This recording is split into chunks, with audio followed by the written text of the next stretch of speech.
Hello palangga! Welcome to Teacher Lynn's class. Karon atong hisgutan ang mga lesson sa ESP sa ikatulong quarter. Kini ang mga goals nato karong adlaw. Ang mga pamaagi sa pagpasalamat sa mga natagamtaman nga katungod. Mga katungod nga angay ihatag sa usa ka pamilya ngadto sa usa ka bata. Mga kaayuhan nga naangkon gikan sa natagamtaman nga katungod ug pagpasalamat sa naangkon nga mga katungod. Andam na ba ka? Sige, magsugod na ta! Para sa atong review, atong balikan ang nangagin natong leksyon ug tan-aw nato kung nakahinumdum pa ba ka mahitungod sa pagpakabana sa isig katawo. Ipakita ang happy face kung husto kini ug sad face kung dili kini husto. Andam na ba ka? Sige, magsugod ta! Number 1. Pagtabang sa usa ka tigulang nga motabok sa kalsada. Happy face o sad face? Ang tubag kay happy face. Number 2. Pagtabang sa ginikanan sa mga trabaho sa panimalay. Unsa kaha ang saktong tubag? Ang saktong tubag kay happy face. Number 3. Gipasagdan nila ilang maestra nga nagkalisod pagdala sa iyang mga gamit. Unsa kaha ang saktong tubag? Sad face ang saktong tubag. Number 4. Wala gipansin sa mga bata ang ilang maestra. Unsa kaha ang saktong tubag? Sad face ang saktong tubag. Number 5. Nanghatag ka og sinina sa mga nanginahanglan. Happy face o sad face? Ang saktong tubag kay happy face. Sakto ba ang imong mga tubag sa atong review? Awesome! Kini ang atong unang leksyon karong adlaw. Ang mga pamaagi sa pagpasalamat sa mga natagamtaman nga katungod. Tan-awa ang naa sa hulagway nga usa ka bata. Siya si Divine Fatima. Natagamtaman niya ang mga katungod nga anaa sa mga hulagway. Isip usa ka bata, angayan gayud nga imong matagamtaman ang mga mosunod nga katungod. Ang matag usa ka bata aduna siyay katungod o right nga angayan matagamtaman o masinati. Saman nimo karon nga usa ka bata nga magtulungha pa, kinahanglan masayran kini aron masinati nimo. Una, katungod nga ianak ug mabuhi. Katungod nimo nga mabuhi ni ining kalibutan. Ikaduha, katungod nga tagaan sa pangalan ug pamilya. Katungod nimo isip bata nga mahatagan og pangalan nga matawag nga imuha para mailhan ka sa uban. Katungod pud nimo nga mamahimong parte o miyembro sa usa ka pamilya. Ikatulo, katungod nga matagaan sa hustong pagkaon, sinina ug panimalay. Katungod nimo isip bata nga mahatagan sa imong mga ginikanan sa mga saktong pagkaon nga masustansya, saktong sinina aron maprotektahan ka sa mga sakit, ug panimalay aron ikaw hamugaway sa imong pagpuyo. Ikaupat, katungod nga matudluan sa hustong pamatasan. Katungod nimo isip bata nga matudluan sa sakto o hustong pamatasan nga magsugod sa panimalay. Responsibilidad sa papa, mama, ug uban pang miyembro sa pamilya ang pagtudlo o pagpakita sa maayong pamatasan aron imong maipakita usab sa uban. Ikalima, katungod nga makaeskwela. Katungod nimo isip bata nga moeskwela nga libre o walay bayad. Dili angay paundangon ang batang nag-eskwela para lamang magtrabaho o magbantay sa balay o igsuod. Ikaunom, katungod nga makadula og malipay. Katungod nimo isip bata nga makadula og malipay, kauban ang lain pang mga bata. Huna-hunaon gihapon nga ang pagdula adunay limitasyon aron mahimong himsog ang panglawas. Ikapito, katungod nga ipalambo ang talento o abilidad. Isip bata, aduna kay katungod nga mapanindot og mapahanas pa ang imong talento o abilidad. Kinahanglan kini mapraktisan nimo og ayo og masuportahan sa imong mga ginikanan para mapalambo. Ikawalo, katungod nga maproteksyonan. Aduna kay katungod nga maproteksyonan batok sa peligro, sakit o uban pang klase nga butang nga pwedeng makasakit sa imuha. Ikasiyam, katungod nga magpuyo sa malinawon og hilom nga komunidad. Isip bata, aduna kay katungod nga magpuyo sa malinawon, walay kagubot og hilom dili isaba nga komunidad.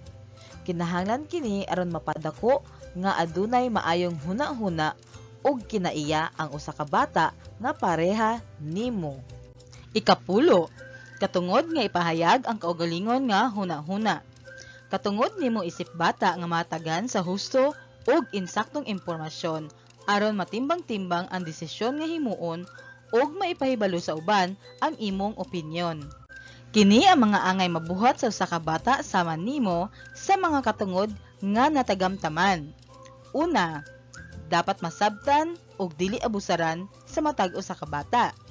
Ikaduha, dapat makapadayag sa mga pamaagi sa pagpasalamat ngadto sa ginikanan, magtutudlo ug uban pang naghatag importansya sa usa ka bata. Basaha ang mga mosunod nga hugpulong o sentences. Piliya ang hustong tubag ug i-type sa chat box ang imong tubag. Una, nagpasalamat si Nicole sa iyang ginikanan human siya naulian sa iyang sakit. Maayo ba ang gibuhat ni Nicole? A. Artista siya. B. Dili maayo. C. Oo, maayo iyang gibuhat. D. Nagpakaaron ingnon lang. Ang saktong tubag kay C. Oo, maayo ang gibuhat ni Nicole. Number 2. Kung ikaw giingnan sa imong mama nga dili usa ka mag-eskwela karong tuiga, kay ipahuman sa ang imong kuya sa kolehiyo, insakto ba ang gibuhat sa imong mama? A. Insakto. B. Dili insakto. C. Ganahan si Josh. D. Maayo hinuon. Ang saktong tubag kay B. Dili insakto ang gibuhat sa mama. Number 3. Nakit-an si Fatima sa iyang ginikanan nga maayo siya mag-drawing. Unsa kaha ang hustong buhaton sa iyang ginikanan? A. Tabangan siya. B. Kasab-an siya. C. Sawayon siya. D. Katawuan siya. Ang saktong tubag kay A. Tabangan siya sa iyang ginikanan nga mapalambo ang iyang pagkamaayo sa drawing. Number 4. Unsa man ang imong bation kung ikaw tugutan sa imong papa nga makadula na sa imong higala? A. Masuko. B. Malipay. C. Maguol. D. Mudagan diretso.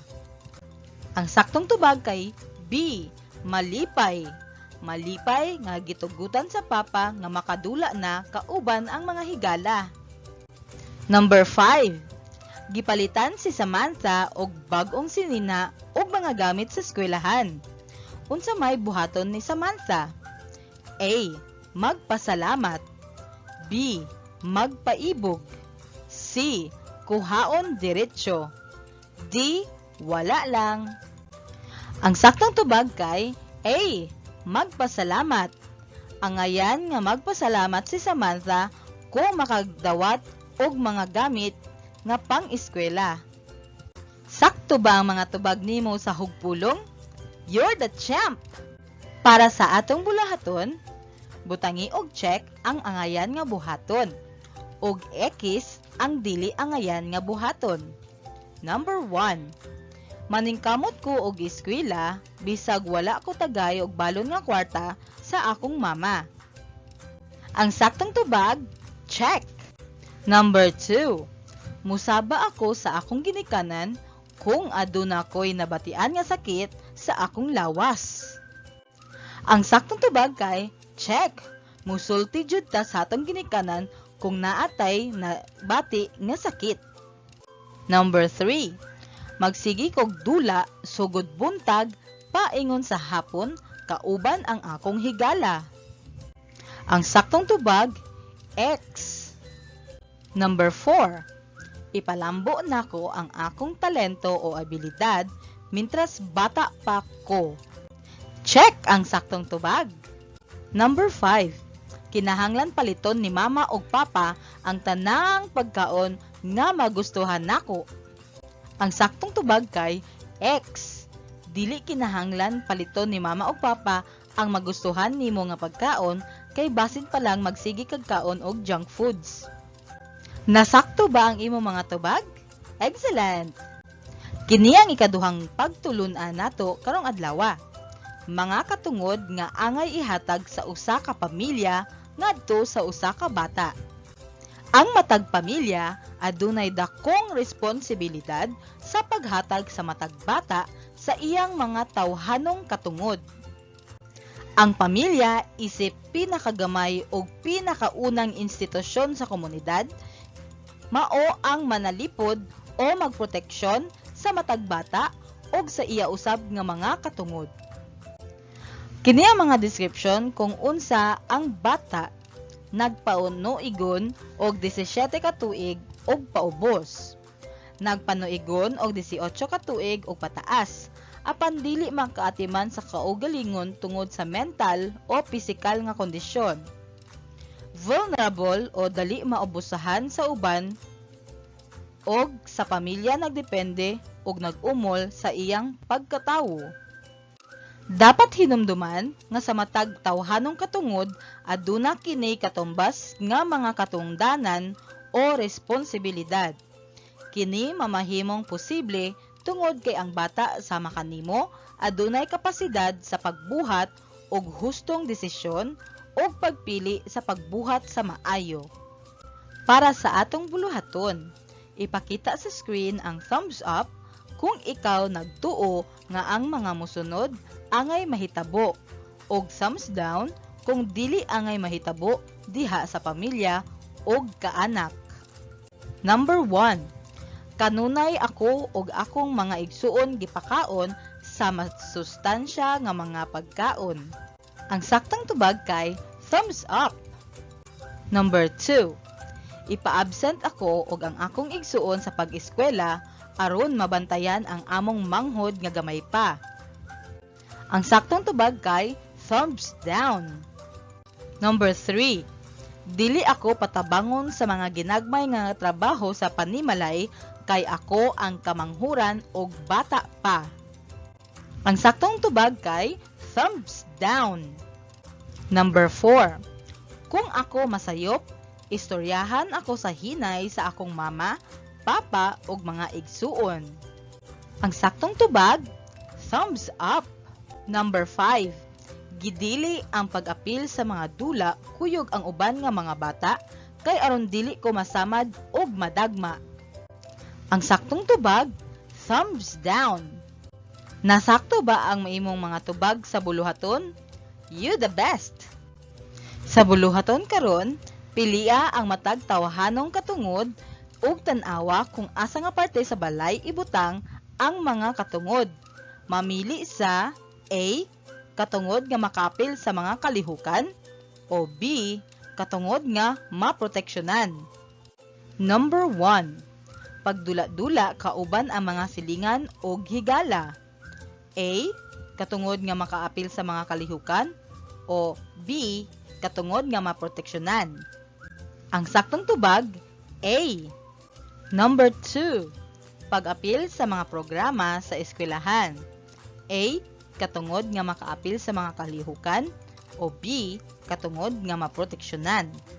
Ang saktong tubag, A. Number 3. Anti-bullying o bantay bata program. A. Katungod nga makaapil sa mga kalihukan. B. Katungod nga maproteksyonan. Ang saktong tubag, B. Katungod nga maproteksyonan. Number 4. Mapanalipdan batok sa mga pagdagmal o pagpanakit. A. katungod nga makaapil sa mga kalihukan. B. Katungod nga maproteksyonan. B. Ang saktong tubag. Number 5. Mahilayo sa mga child labor o child abuse. A. Katungod nga makaapil sa mga kalihukan. B. Katungod nga maproteksyonan. B. Ang saktong tubag. Insakto ba ang imo mga tubag? You rock! Kini ang ikatulong pagtulunan nato karong adlaw. Mga kaayuhan nga naangkon gikan sa natagamtaman nga katungod. Adunay mga kaayuhan nga atong matagamtaman tungod sa mga katungod nga atong naangkon o nasinati sa atong kinabuhi o sa katilingban nga atong gipuy-an. Ang matawo, ang mudako, ang makaeskwela, ang kagawasan sa pagpili sa imong gusto o pangandoy sa kinabuhi, ug uban pa. Ang mga kaayuhan nga imong natagamtaman, kinahanglan nimong palambuon ug ipaambit ngadto sa uban. Apan, naay mga higayon nga ang mga katungod dili mapatuman o mahatagan sa insaktong pagtagad tungod sa mga hinungdan nga dili malikayan. Karon, ipakita ang malipayon nga nawong kung ang mga pahayag nagpakita sa kaayuhan sa katungod nga natagamtaman. Masulubon nga nawong kung wala kini nagpakita og kaayuhan. Number 1. Mutungha sa eskwelahan kada adlaw. Happy face o sad face? Ang saktong tubag, happy face. Number 2. Magsigi og dula bisan kung init kaayo ang panahon. Happy or sad? Sad face. Number 3. Mukaon sa mga masustansyang pagkaon. Happy or sad? Happy face ang saktong tubag. Number 4. Magpuyo sa lugar nga kanunay mag-away ang mga tawo. Happy or sad? Ang saktong tubag, sad. Number 5. Magpatambal sa doktor kung adunay sakit sa ngipon. Ang saktong tubag, happy face. Sakto ba ang imo mga tubag? Hip hip, hooray! Isulat ang yes kung ang hulagway nagpakita sa pagtuman sa mga katungod. No kung wala napatuman ang mga katungod. Tan-awa kini nga hulagway. Sakto ba nga ang ate ang nagpakaon sa iyang manghod? Ang saktong tubag, no! Dili obligasyon sa magulang ang mag-atiman sa iyang manghod. Yes or no? Ang gibuhat sa bata dinhi sa hulagway. Ang saktong tubag, no! Dili trabaho sa bata nga mangita og kwarta para sa pamilya. Yes or no? Sakto ba o dili sakto nga gitabangan sa pulis pagtabok ang mga bata? Yes ang saktong tubag. Yes or no? Ang bata niadto sa doktor para magpa-check up. Ang saktong tubag, yes. Yes or no? Na malimos ang usa ka bata para lang naay kwarta. No. Dili obligasyon sa bata nga mangita og kwarta sama ani niya. Insakto ba ang imong mga tubag? Very good. Kini ang ikaupat nato nga pagtulunan karong adlaw. Pagpasalamat sa naangkon nga katungod. Ang mga kabataan adunay daghang mga katungod. Ang mga ginikanan maoy responsable sa pag-atiman sa ilang mga anak sa panahon nga sila adunay balatian ug makalikay niini. Tungod niini, angay nga pasalamaton sila sa mga katungod nga ilang naangkon. Ang pagpasalamat sa naangkong katungod usa ka maayong binuhatan nga angayan ipaambit sa uban aron makita ug masabtan ang kamahinungdanon niini. Mahimong hapsay ang atong kinabuhi ug mahatagan og kalipay kung ang matag usa ka nato kahibalo magpasalamat sa mga tawo nga nahimong instrumento sa atong kahapsay ug kalipay. Sa buluhaton nato karon, unsa ang imong bation sa mosunod nga sitwasyon? Ang hulagway sa bata nga nagdala sa iyang gamit pang drawing. Malipayon ang imong pagbati. Ang hulagway sa mga bata nga naglingkod o naghigda kilid sa kalsada. Masulubon ang pagbati. Ang hulagway sa isa ka doktora nga nag-amuma sa mga bata nga naay balatian. Malipayong nawong ang saktong tubag. Ang hulagway sa mga bata nga mauna ang gipabuhat sa mga buluhatong pangbalay. Masulubong nawong ang saktong tubag. Ang hulagway nga nagpakita sa mga bata nga nagdula. Malipayong nawong ang saktong tubag. Insakto ba ang imong mga tubag sa buluhaton? Mission accomplished na ka! Kini ang mga leksyon nga natunan nato karong adlaw. Ang mga pamaagi sa pagpasalamat sa mga tagamtaman nga katungod. Mga katungod nga angay ihatag sa usa ka pamilya ngadto sa usa ka bata. Mga kaayuhan nga naangkon gikan sa natagamtaman nga katungod ug pagpasalamat sa naangkon nga katungod. Nalipay akog dako kay nitambong ka sa atong leksyon karong adlaw. Daghang salamat!